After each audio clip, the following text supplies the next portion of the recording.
₹1 നിലമ്പൂരിൽ ജൂലൈ 10 മുതൽ ജൂലൈ 14 വരെ അത്ഭുതപ്പെടുത്തുന്ന വിലക്കുറവും അതിശയിപ്പിക്കുന്ന ഉൽപ്പന്നങ്ങളും. നിലമ്പൂർ ഫെസ്റ്റ് 199 രൂപയുടെ മഹാത്ഭുതം. Hotel rose international ground, Kodathippadi, Manjeri road, Nilambur. മനുഷ്യ വന്യജീവി സംഘർഷം തടയാൻ നിലമ്പൂർ നിയോജക മണ്ഡലത്തിൽ സമഗ്ര പദ്ധതി നടപ്പാക്കുമെന്ന് ആര്യാടൻ ഷൌക്കത്ത് MLA. മനുഷ്യ വന്യജീവി സംഘർഷ ലഘൂകരണത്തിന്റെ ഭാഗമായി സൗരോർജ്ജവേലിയുടെ പ്രവൃത്തി വിലയിരുത്തുന്നതിനായി വിളിച്ചു ചേർത്ത ജനപ്രതിനിധികളുടെയും വനം, റവന്യൂ, കൃഷി വകുപ്പ് ഉദ്യോഗസ്ഥരുടെയും കരാർ കമ്പനി പ്രതിനിധികളുടെയും യോഗത്തിൽ സംസാരിക്കുകയായിരുന്നു MLA. വനഭൂമിയും ജനവാസ മേഖലയും അതിരിടുന്ന എല്ലായിടങ്ങളിലും സൌരോർജ്ജവേലി സ്ഥാപിക്കാനുള്ള നടപടികൾ സ്വീകരിക്കുമെന്നും വ്യക്തമാക്കി. രാഷ്ട്രീയ കൃഷി വികാസ് യോജന, വനം വകുപ്പ്, കിഫ്ബി, നബാർഡ്, തദ്ദേശ സ്ഥാപനങ്ങൾ എന്നിവയുമായി ചേർന്നായിരിക്കും പദ്ധതി ആരംഭിക്കുകയെന്നും വ്യക്തമാക്കി. നിലവിലുള്ള വർക്ക് എത്രയും പെട്ടെന്ന് കംപ്ലീറ്റ് ചെയ്യാൻ ഈ പരമാവധി അതിൻ്റെ ഒരു 90%, ഒരു 80% വർക്കുകളും ഈ മാസം ഒരു 30-ാം തീയതിയോടുകൂടി പൂർത്തീകരിക്കാനും ബാക്കിയുള്ളത് വളരെ വേഗത്തിൽ തന്നെ അതിൻ്റെ പ്രവൃത്തികൾ തുടങ്ങാനും വേണ്ടിയിട്ടാണ് തീരുമാനിച്ചിട്ടുള്ളത്.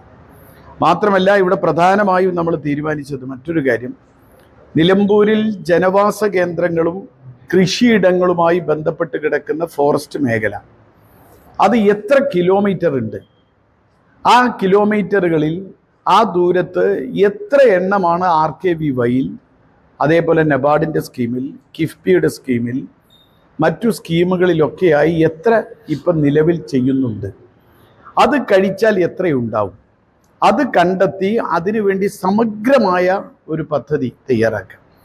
നിലമ്പൂരിലെ ഫോറസ്റ്റും വനവും ഈ ജനവാസ കേന്ദ്രവും കൃഷിയിടങ്ങളും ചേരുന്ന എല്ലാ ഭാഗങ്ങളിലും പരിപൂർണമായി സമഗ്രമായി ഈ പറയുന്ന സോളാർ ഫെൻസിങ്ങിൻ്റെ കീഴിൽ കൊണ്ടുവരിക എന്നതാണ് പ്രധാനമായ ലക്ഷ്യം.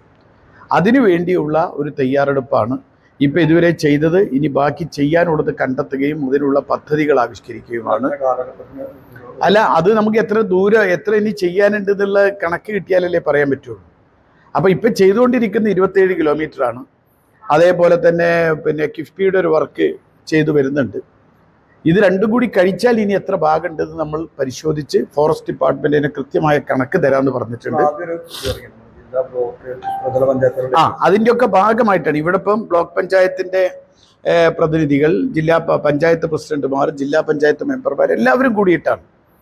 അപ്പം ഇതിൽ ഇനി എന്തെങ്കിലും ചെയ്യാൻ ജില്ലാ പഞ്ചായത്തിനോ പഞ്ചായത്തുകൾക്കോ ഫണ്ട് വെക്കാൻ കഴിയുമെങ്കിൽ അവരും വെക്കാൻ തയ്യാറാണ്, പരിപൂർണമായി പൂർത്തീകരിക്കാൻ. അപ്പം എങ്ങനെ നമുക്ക് നിലമ്പൂരിൽ ഈ മാൻ ആനിമൽ കോൺഫ്ലിക്റ്റ് എങ്ങനെ പരിപൂർണമായി ഇല്ലാതെയാക്കാൻ പറ്റുമെന്നതിൻ്റെ ആദ്യഘട്ട ചർച്ചകളും ചിന്തകളും പരിപാടികളും. നിലമ്പൂരിൽ RKVY പദ്ധതിയിൽ 27 കിലോമീറ്റർ ദൈർഘ്യത്തിൽ സൌരോർജ്ജവേലിയുടെ നിർമ്മാണം നടന്നുകൊണ്ടിരിക്കുകയാണ്. 70% പൂർത്തീകരിച്ചിട്ടുണ്ട്. അവശേഷിക്കുന്ന ഭാഗങ്ങളിൽ നിർമ്മാണം വേഗത്തിലാക്കാനും നിർദ്ദേശം നൽകി. ജില്ലാ പഞ്ചായത്ത് അംഗങ്ങളായ NA Karim, Jose MP Thomas, Pothukal panchayat president MA Jose, Vazhikkadavu panchayat president P Ramlath, Edakkara panchayat president Deepa Haridas, block panchayat vice president Seenath Naushad, KP Suresh, tahsildar MP Sindhu, block panchayat അംഗങ്ങളായ Latheef Manimooli, Rosamma Varghese, Mahmood, Vazhikkadavu range officer P Vimal, P Sooraj, വനം വകുപ്പ് ഉദ്യോഗസ്ഥർ, കൃഷി ഓഫീസർമാർ, കരാറെടുത്ത കമ്പനി പ്രതിനിധികൾ തുടങ്ങിയവർ പങ്കെടുത്തു. News bureau, Nilambur.